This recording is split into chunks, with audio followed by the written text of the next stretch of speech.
Hello dear students, today I am teaching unseen passage।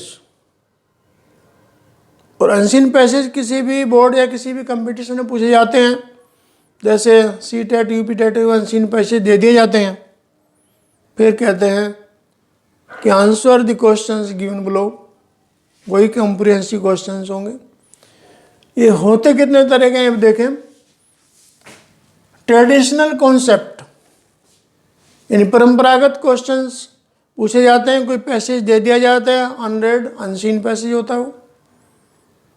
तो those lines which are given they are the lines which we have not read anywhere, अधिकतर ऐसे होता है। But they are traditional, वे परंपरागत होते हैं, जैसे हिस्ट्री होती है कोई, या किसी पर्सन के बारे में होता है, या कोई और टॉपिक या सब्जेक्ट होता है। लेकिन दूसरा जो पॉइंट है मॉडर्न कॉन्सेप्ट, मॉडर्न कॉन्सेप्ट बिल्कुल इस तरह का, इसके बारे में आप पहले कुछ नहीं जानते। पढ़ा तो होता है कहीं ना कहीं थोड़ा बहुत, लेकिन वे लाइन नहीं पढ़ी होती।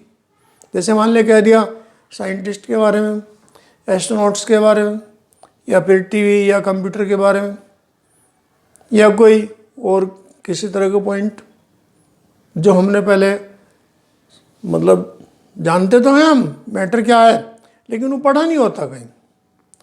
तो dear students, I advise you to do first of all unseen passage, क्योंकि अनसीन पैसेज में जो मार्क्स होते हैं बड़े अच्छे होते हैं और काफ़ी मार्क्स इससे मिलते हैं। जैसे सीबीएसई वगैरह में तो ये 20-20 नंबर का मार्क्स का भी होता है, और यूपी टेट और सी टेट इन्हें भी काफ़ी मार्क्स इसमें होते हैं।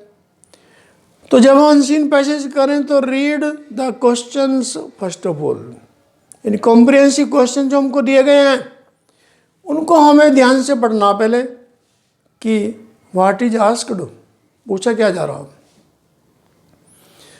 जब हम क्वेश्चन को समझ लें कि क्या पूछा जा रहा है, फिर हम अपनी बात आगे बढ़ाएं और उसमें क्या करें। आपसे एडवाइस है आपको read the passage carefully, passage को ध्यान से पढ़ें, थोरोली पढ़ें, टाइम ज़्यादा ना लगाएं, बस एक माइंड में निकाल लें कि हाँ ये पैरा है, इसमें क्या बात हो सकती है। तो जो मेन पॉइंट्स आपको दिखाई दें उनके नीचे पेन से टिक करते चले जाओ, लाइन ना खींचें, बल्कि HB की पेंसिल से टिक करें, जो आपको पता लग जाए कि हाँ ये मेन पॉइंट्स इसमें हैं। फिर इसके बाद understand the sense of the para. जब आप पैसेज पढ़ लेंगे तो सेंस समझ ले, इसमें क्या राइटर कह रहा है, किस बात का इसमें जिक्र है, क्या मैटर है। पॉइंट्स को अंडरलाइन करें, यह बताया था आपको भी। टाइटल केवल 2 या 3 वर्ड्स में लिखे, यदि टाइटल पूछा जाए तो 2 या 3 वर्ड्स में टाइटल लिखें, और जब टाइटल का आंसर दें तो फर्स्ट वर्ड का पहली जो स्पेलिंग है अल्फ़ाबेट कैपिटल बनाइए। मान लिया द वे ऑफ गॉड, ये टाइटल है मान लिया किसी का, द का T कैपिटल, वे का W कैपिटल, गॉड का G कैपिटल। इस तरह से हम कैपिटल वर्ड्स लिखकर हम टाइटल लिखेंगे। फिर नेक्स्ट है पैसेज की समरी अपनी भाषा में लिखें, यानी सबस्टेंस कहते हैं, गिव सबस्टेंस या गिव गिस्ट GIST, गिस्ट शब्द बोल देते हैं, या make central idea of the passage. तो जो आपने पढ़ा है, जो पैसेज हमें दिया गया है उसकी 1/4 में लिख दें आप।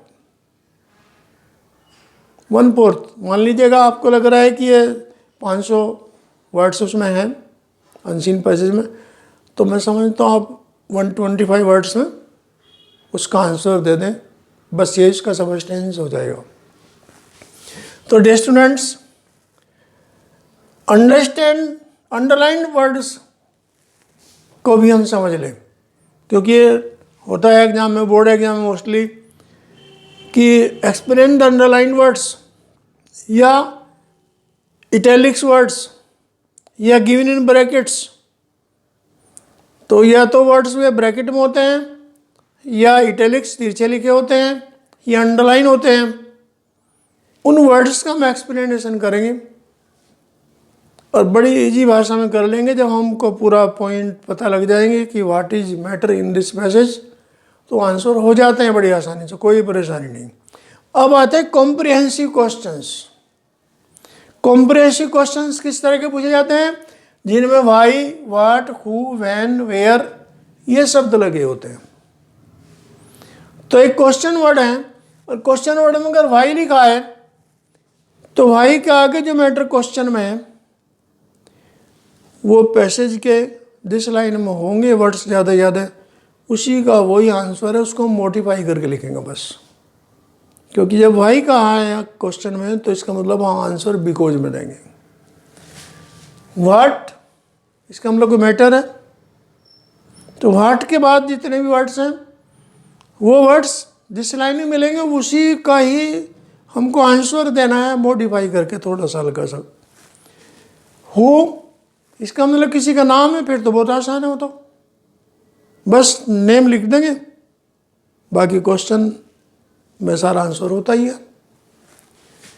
व्हेन, टाइम देखेंगे कहीं है क्या, उस टाइम को लिखेंगे उस हम आंसर में। वेयर, कोई स्थान, कोई प्लेस है क्या। बस इतना ध्यान रखना कि क्वेश्चन अधिकतर प्रेजेंट टेंस में होते हैं या पास्ट में भी होते हैं, तो हमको जब लिखेंगे उनको तो असर्टिव में करके लिखेंगे आंसर उनके। तो डियर स्टूडेंट्स, अनसीन पैसेज में हमको यही देखना होता है कि किस तरह से क्वेश्चंस के हम आंसर दें। और अनसीन पैसेज में तो नंबर फ्री के होते हैं। मैं एडवाइस एक चीज़ बात की जरूर देता हूँ हर बार कि हैव कूल माइंड। चाहे आप क्वेश्चन पेपर के आंसर दे रहे हो, चाहे आप अपनी प्रैक्टिकल लाइफ में दे रहे हो, तो हमको सदैव अपना कूल माइंड रखना चाहिए, क्योंकि cool mind is a power of everyone. अगर हम ठंडा दिमाग रख रहे हैं तो हमारी शक्ति है, कमजोरी नहीं है। तो डियर स्टूडेंट्स, अनसीन पैसेज के बारे में अब करना क्या आपको, जो भी आपके पास नोटबुक है कोई भी हो, चाहे जो बातें मैंने आपको बताई, जो पॉइंट्स बताई, उनको ध्यान में रखते हुए अनसीन पैसेज का आप आंसर देंगे तो you will be right 100% and you will do every questions without tension. So dear students, I suggest you, when you answer the questions, answer first of all unseen passage, क्योंकि काफ़ी marks का होता है, अलग अलग exam में ही पूछे जाते हैं कॉम्प्रिहेंसिव क्वेश्चंस।